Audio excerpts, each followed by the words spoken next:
finish of practice. He was good with the beginning, but got a couple guys dinged up, and we're trying as hard as we can to kind of two spots and drills, and we're running thin on some positions, so it's getting harder and harder to do that. We're still moving people around the offensive line and trying to find the right grouping there.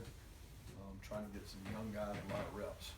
So as we go through spring, we'll have some dings, and as we do that, we kind of get thinner and thinner, and you got to move some guys position-wise. But overall, we're looking forward to Thursday. We've got a coaches clinic coming up Thursday, Friday, Saturday. We're really excited about that. Got some great speakers, and we're expecting a great turnout for our in-state coaches. Opening it up. Coach, what's the status of Kenneth Williams and also, Riley Ridley? Is he going to be able to come back in the spring at all with the foot? Kenneth is got some injuries right now he's dealing with. He may or may not come back. We're not sure yet. Right now he's helping student coach. And then Riley Ridley, we hope to get back by the end of spring. We feel like he'll be back from the surgical repairment down there on his ankle that he had during the bowl practices.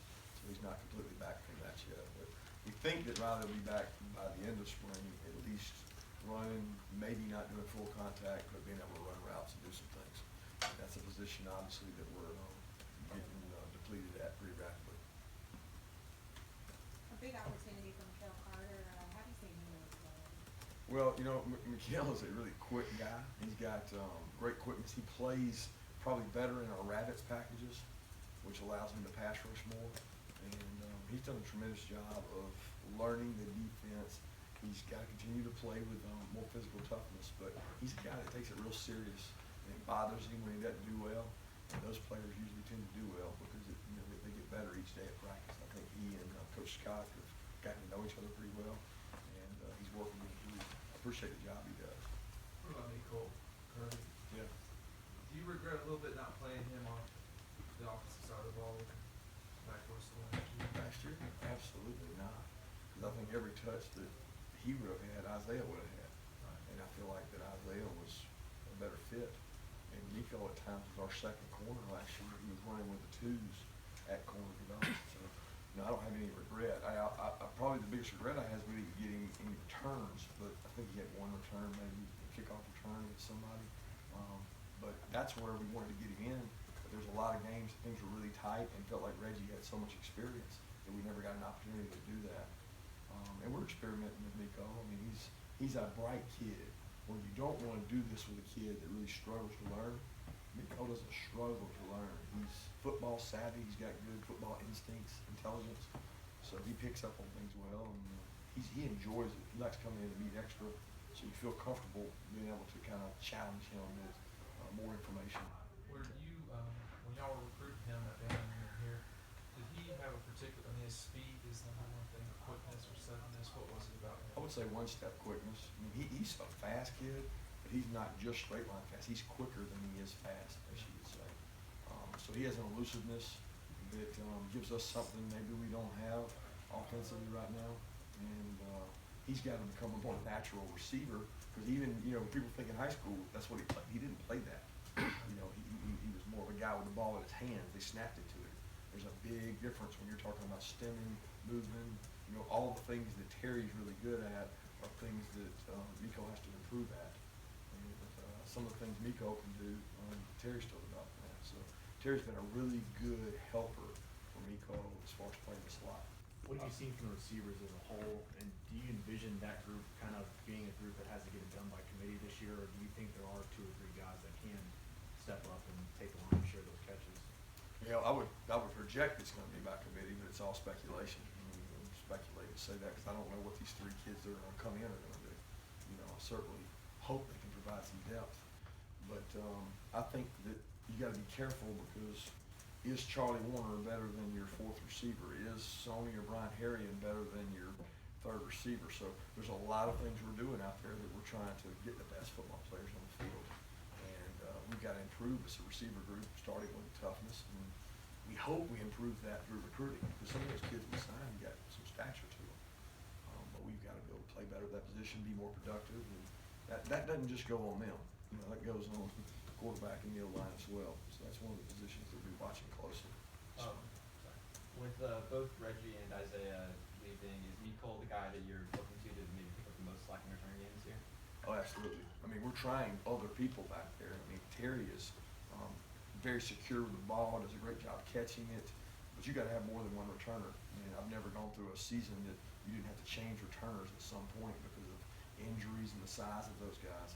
So we're trying to get Miko back there. You know, we'll use Sony if we have to. We've got a couple freshmen coming in that can do it.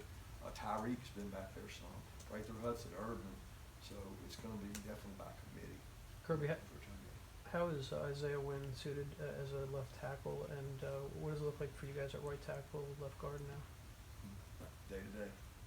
I mean, it's just day to day because we're going to try to do 5 weeks, look at it 5 times, and try to make the best evaluation of each kid and give them an opportunity to grow. Isaiah has done great at left tackle, not only in games but in practices. He's very confident.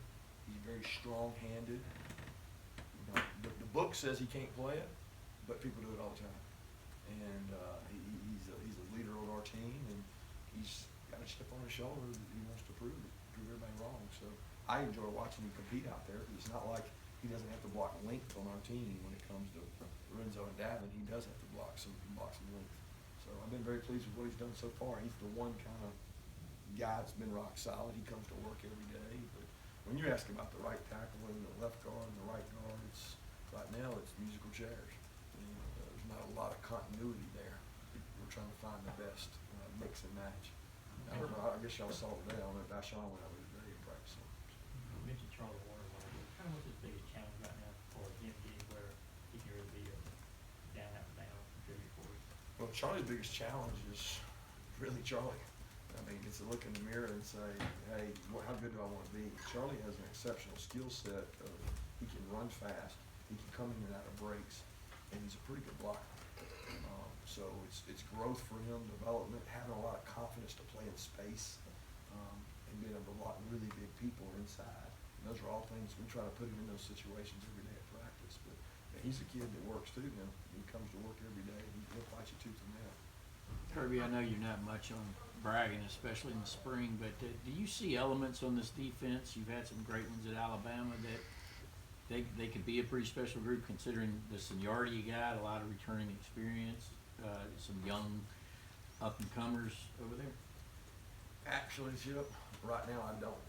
What I see is some guys that are kind of complacent, and guys that are comfortable in their role, meaning I've started here for 2 years, I'm comfortable in my role. I am a leader on this team, I'm comfortable in my role, not challenging themselves to get better.